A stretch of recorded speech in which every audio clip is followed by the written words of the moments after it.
Today's video is going to cover one of the more hotly debated topics in the stacking community. Will silver and gold be a viable solution if we're hit with an SHTF situation? I'll go over the good, the bad, and the ugly, so make sure you stay tuned.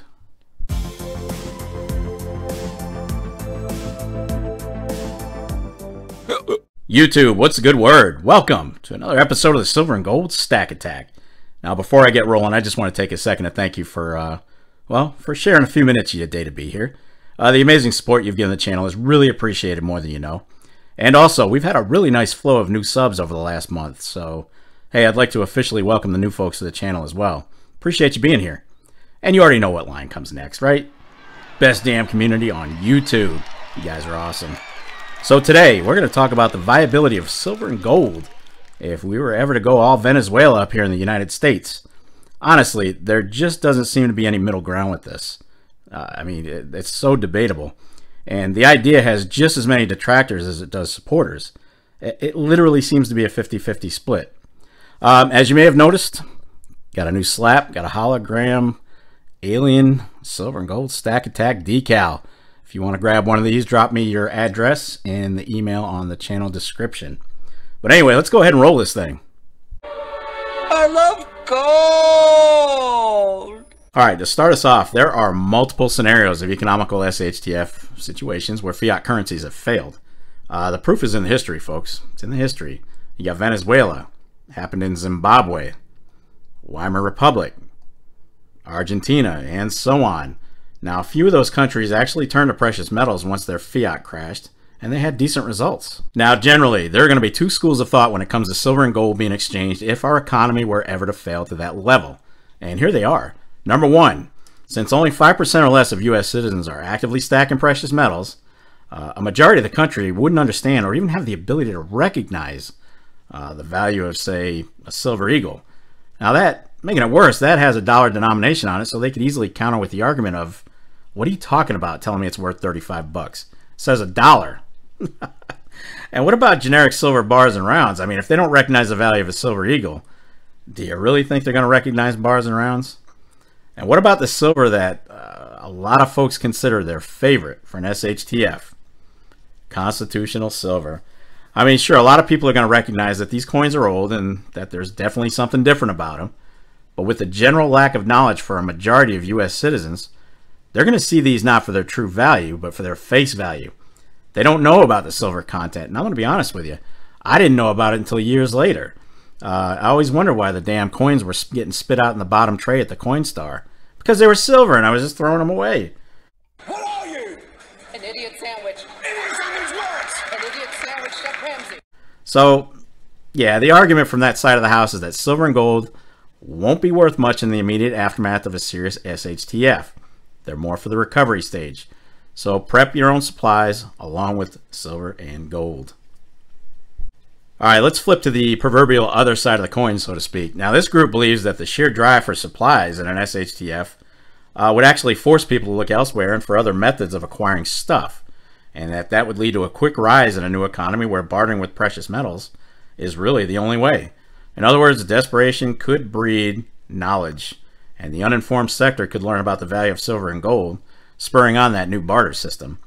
Of course, they believe, and it's true, the needs will be food, water, ammo, weapons, meds, and so on.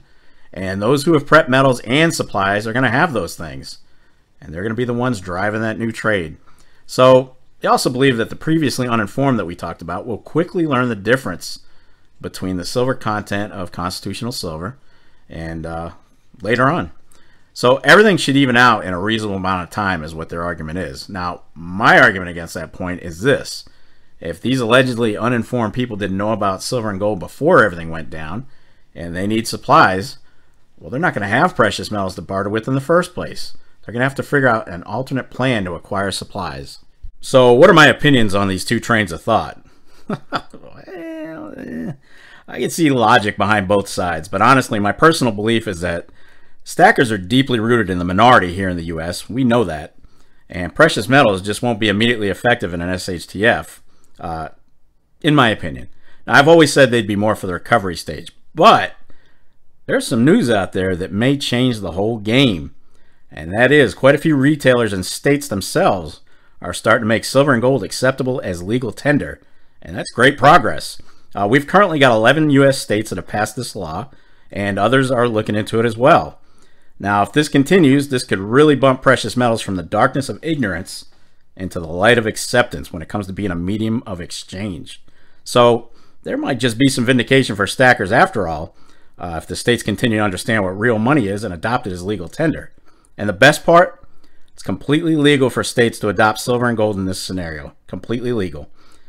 Because we all know it was clearly stated in the Constitution, Article 1, Section 10, Clause 1, that among other things, no state shall make anything but gold and silver coin a tender in payment of debt. Now that may be antiquated, but it's still in effect. All right, we're getting ready to close this video out, but before I do, I wanted to go over some other methods of payment that could potentially be around during an SHTF. Number one, believe it or not, cold hard cash. It's a huge possibility that cash could still be king, at least in the interim of the SHTF. But that being said, what if we're on a CBDC or digital currency by then and, well, cash is no longer accepted or even in existence? If you have it, it could be deemed worthless at that point, just like these Venezuelan dollars. Hey, I'm a millionaire.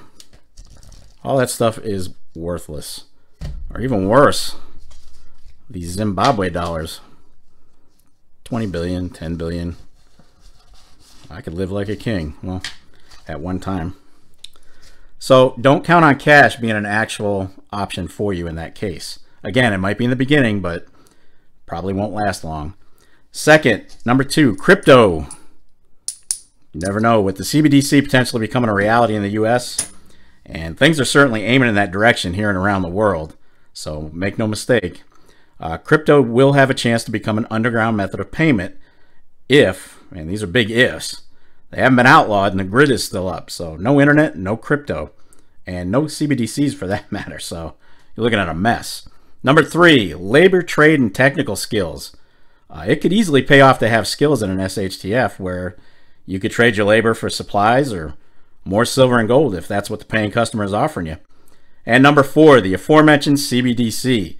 Now, if this comes to fruition and the grid is still up and running, the only real cash at that point is going to be silver, gold, and constitutional or 90% silver.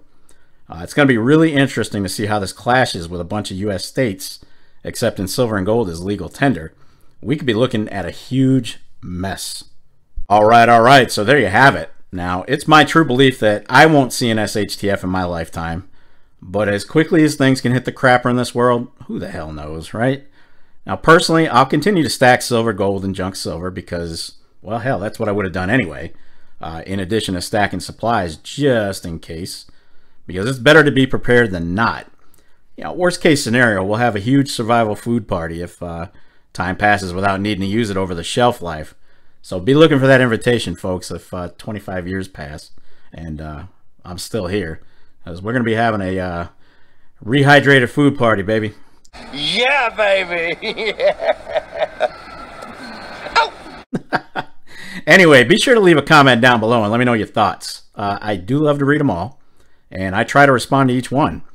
Well, that's going to wrap it up for this episode of the Silver and Gold Stack Attack. And if you made it this far, well, kudos to you. I'll definitely catch up with you in the next episode. But in the meantime, What do you want to do with your life?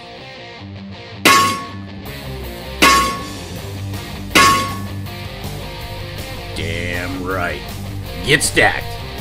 Stay safe and be well, everyone. I am out of here.